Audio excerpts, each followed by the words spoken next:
இரட்சகர் இயேசு கிறிஸ்துவின் நாமத்தில் உங்கள் அனைவருக்கும் என்னுடைய அன்பின் வாழ்த்துக்கள்.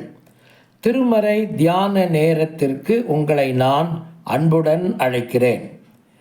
இஸ்ரவேல் மக்கள் எவ்விதமாக தங்கள் வாழ்க்கையிலே இறை ஆளுகையை நிராகரித்தார்கள் என்பதை 1 சாமுவேலின் புத்தகத்திலிருந்து நாம் படித்து வருகிறோம்.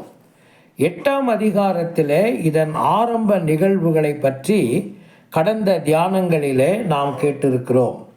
வாழ்க்கையின் எல்லா பகுதிகளிலும் கடவுளுடைய அதிகாரத்தையும் ஆளுகையையும் உரிமை கோருதலையும் ஏற்றுக்கொள்வதுதான் கடவுளின் ஆளுகையை ஏற்றுக்கொள்ளுகிற வாழ்வுக்கு மிக தெளிவான ஒரு அடையாளமாகும். வாழ்க்கையின் எல்லா பகுதிகளையும் அவருடைய கட்டுப்பாட்டுக்குள் வைத்துவிட்டு அவர் அதை கண்காணிக்கவும் குறுக்கிடவும் அனுமதிக்கிற மனிதனே மிக சிறந்த முறையிலே தன்னுடைய வாழ்க்கையிலே இறை ஆளுகையை அனுபவிக்கிறான் என்பது பொருளாகும். ஆனால் இஸ்ரவேல் மக்கள் தாங்கள் ஜீவனுள்ள தேவனுடைய மக்கள் என்று ஒரு பக்கம் கூறிக்கொண்டாலும் எப்படி அவருடைய ஆளுகையை அவர்கள் மறுத்தார்கள் என்பதை 8ஆம் அதிகாரம் நமக்கு போதிக்கிறது.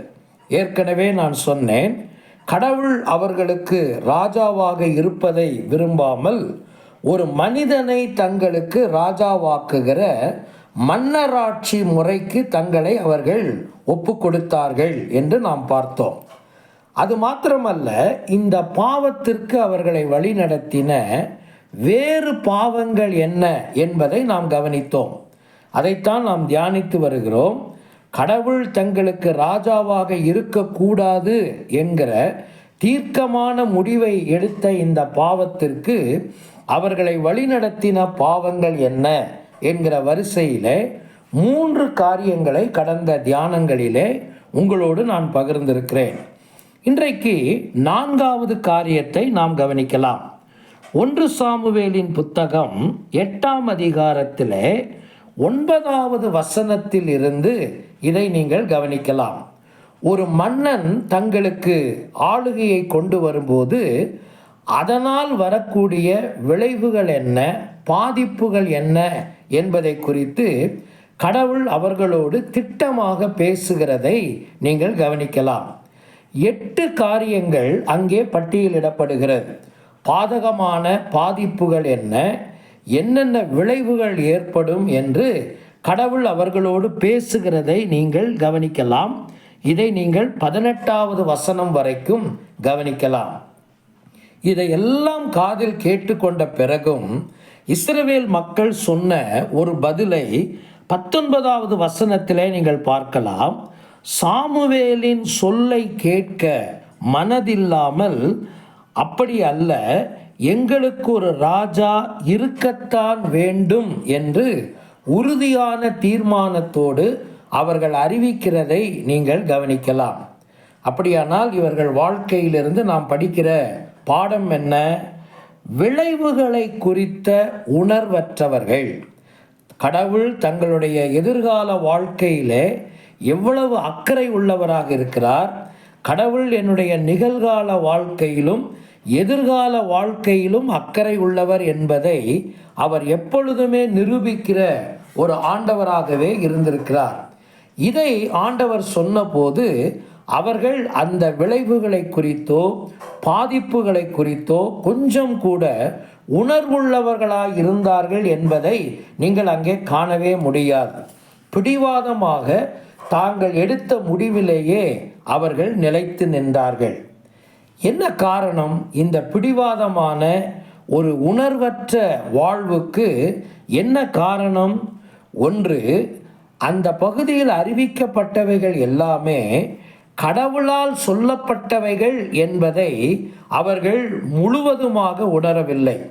சாமுவேலின் வார்த்தைகளாகத்தான் அதை பார்த்தார்களே தவிர கடவுளின் வார்த்தைகளாக அதை அவர்கள் பார்க்கவில்லை. ஆனால் சாமுவேல் சொன்னபோது கடவுளிடத்திலிருந்து அந்த வார்த்தைகளை பெற்றுதான் அவர்களுக்கு சொன்னார். இதைத்தான் நீங்கள் அங்கே வாசிக்கலாம். விளைவுகளை குறித்து ஏன் அவர்கள் உணர்வற்றவர்களாய் இருந்தார்கள் என்றால், இறை வார்த்தையை கனத்திற்குரியதாகவும் வல்லமை உடையதாகவும் அவர்கள் அதை கணிக்கவில்லை, அதை ஏற்கவில்லை. அதை பலவீனம் உள்ளதாகவே பார்த்தார்கள். வெறும் ஒரு மனித சாக்காகவே சாமுவேலிடத்திலிருந்து அது வருவதாக அவர்கள் ஏற்கிறார்கள். இறை மக்களே, நம்முடைய வாழ்க்கையிலும் இதே அபாயம் பல நேரங்களில் நமக்கும் இருக்கிறதல்லவா? கடவுளுடைய வார்த்தையை கடவுளுடைய வார்த்தையாக பார்க்காமல் அதை பலவீனமானதாகவும் அது வல்லமை அற்றதாகவும் அதை வெறும் மனித வார்த்தைகளாகவுமே நீங்கள் பார்க்கும்போதுதான் உங்களுக்கு இந்த அபாயம் காத்திருக்கிறது. எப்பொழுதுமே தேவனுடைய வார்த்தைகள் எல்லா காலங்களுக்கும் உரியது. அதற்குரிய முழு மரியாதையையும் கனத்தையும் அதிகாரத்தையும் நீங்கள் கொடுத்து அது உங்கள் வாழ்க்கையிலே குறுக்கிடுவதற்கு நீங்கள் அனுமதிக்க வேண்டும். இரண்டாவது, இவர்கள் செய்த காரியம் என்ன? விளைவுகளை குறித்து ஏன் அவர்கள் உணர்வற்றவர்களாய் இருந்தார்கள்? தங்கள் பிரச்சனைகளுக்கான உடனடி தீர்வுகளைத்தான் அவர்கள் தேடினார்களே ஒழிய கடவுளிடத்தில் நிரந்தரமான தீர்வுகளுக்கு அவர்கள் காத்திருக்கவில்லை. பல நேரங்களில் நாமும் இதைத்தான் செய்கிறோம். எப்படி நம்முடைய விளைவுகளை குறித்து நாம் உணர்வற்றவர்கள் என்பதை நாம் நிரூபித்து கடவுளின் ஆட்சியை நிராகரிக்கிறோம் என்றால், நம்முடைய பிரச்சனைகளுக்கு நாமே தேடிக்கொள்ளும் சில உடனடி தீர்வுகளை மட்டுமே நாம் கவனம் செலுத்துகிறோமே தவிர தூர பார்வையில் கடவுளுடைய பார்வையில் அந்த பிரச்சனைக்கான தீர்வை காண நாம் முன் வருவதில்லை. எப்பொழுதுமே எனக்கு இப்பொழுது இன்று தற்சமயம் இது முடிந்தால் போதும் என்கிற நிலைத்தான் நீடிக்கிறதை தவிர கடவுள் நமக்கு சொல்ல வருகிற காரியம் என்ன என்பதை அதனுடைய தூர பாதிப்புகளை நாம் உணர்வதில்லை. மூன்றாவதாக, பின் விளைவுகளையோ அதன் பாதிப்புகளையோ குறித்து நான் ஏற்கனவே சொன்ன விதமாக அவர்கள் கவலையற்றவர்களாகவும் உணர்வற்றவர்களாகவுமே இருந்து மாம்சத்தின் முழு தொனியை அவர்கள் அங்கே தொனித்ததை நீங்கள் கவனிக்கலாம். அப்படி அல்ல, எங்களுக்கு ஒரு ராஜா இருக்கத்தான் வேண்டும் என்கிற பிடிவாதமான வார்த்தை நமக்கு வேதனை அளிக்கிறது. இந்த காலை நேரத்தில் கர்த்தரின் சமூகத்தில் உங்கள் வாழ்க்கையை ஆராய்ந்து பாருங்கள். கடவுள் நமக்கு வேத வசனத்தின் மூலமாய் அறிவித்திருக்கிற வார்த்தைகள் அதனுடைய விளைவுகளையும் சேர்த்து தான் நமக்கு சொல்லுகிறது. அதனுடைய விளைவுகளும் பாதிப்புகளும் நலமானதா அல்லது ஒரு காரியத்தினுடைய விளைவுகளும் பாதிப்புகளும் மோசமானதா என்பதை கடவுளின் வார்த்தையை கொண்டு நாம் அறிந்து கொள்ளலாம். ஆனால் அதை குறித்த உணர்வற்ற நிலை எப்பொழுது நமக்கு வருகிறது என்றால், எப்பொழுது நாம் கடவுளை நிராகரிக்கிறோம் என்றால், அவரை தூக்கி எறிகிறோம் என்றால், நான் சொன்ன இந்த 3 காரியங்களும் நம்முடைய வாழ்க்கையில் நடக்கும்போதுதான். இறை வார்த்தையை எல்லா கனத்திற்குரியதாகவும் வல்லமை உள்ளதாகவும் நாம் ஏற்பதில்லை. இரண்டாவது, பல நேரங்களிலே நாம் நம்முடைய பிரச்சனைகளுக்கான உடனடி தீர்வுகளுக்கு மட்டுமே கவனம் செலுத்துகிறோம். கடவுளின் வார்த்தையின் அடிப்படையிலான ஒரு தூர பார்வைகள் நமக்கு இல்லாமல் போகிறது. மூன்றாவது, பின் விளைவுகளையோ அதன் மோசமான பாதிப்புகளையோ குறித்து நாம் உணர்வற்றவர்களாகவே இருக்கிறோம்.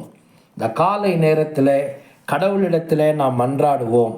கடவுள் இப்படிப்பட்ட ஆபத்துகளுக்கு நம்முடைய வாழ்க்கையை விலக்கி வைக்கவும், நம்முடைய ஆவிக்குரிய வாழ்க்கை அவருக்கு பிரியமான முறையில் அது மலரவும் செழித்தோங்கவும் கடவுள் அருள் செய்ய வேண்டும் என்று நாம் மன்றாட வேண்டும். கடவுள் தாமே இப்படிப்பட்ட கிருபையினாலே உங்களை நிறைப்பாராக, ஆசீர்வதிப்பாராக. ஆமென்.